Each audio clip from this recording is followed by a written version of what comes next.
আসসালামু আলাইকুম সম্মানিত সুদী খামারি ভাই ও বোনেরা, আশা করি সকলে ভালো আছেন। গুরুত্বপূর্ণ একটা ভিডিও নিয়ে আপনাদের মাঝে উপস্থিত হলাম। ভিডিওর মাধ্যমে দেখালাম গরুটির মূলত জরায়ু বের হয়ে এসেছে। বাছুর গর্ভ অবস্থায় থাকাতে গরুকে কোনো রকম ক্যালসিয়াম খাওয়ানো হয়নি। অতিরিক্ত ক্যালসিয়াম ঘাটতির কারণে গরুটি ক্যালসিয়াম ফেল করে জরায়ু বের হয়ে এসেছে।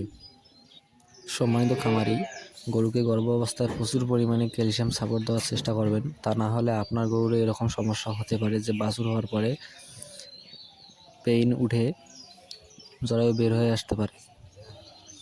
এছাড়াও খামারে অসচেতনমূলকভাবে বাছুর হওয়ার সময় টানা হেঁচড়া করলে দেখা যায় যে মাথা উল্টো দিকে উল্টে গেছে।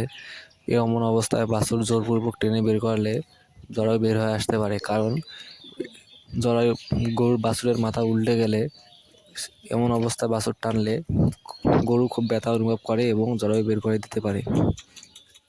সম্মানিত খামারি, গরুটির জরায়ু বের হয়ে এসেছিল গত 3 দিন আগে এবং 3 দিন আগে এক ডাক্তার দিয়ে জরায়ু ঢুকিয়ে নেওয়া হয়েছিল, কিন্তু ফুল বা ঝোলার বাকি অংশ টেনে বের না করার কারণে জরায়ুর ভিতরে সেট হয়নি এবং সেট না হওয়ার কারণে গরু আবার চাপ দিয়ে সেটা বের করে দেওয়ার চেষ্টা করতেছিল।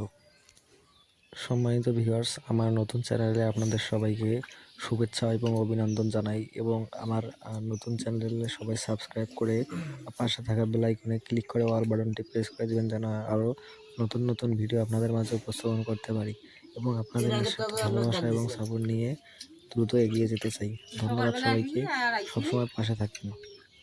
আপনাদের সুস্থতা সবসময় কামনা করি। রাত 4টার দিকে। ওহো হ্যাঁ।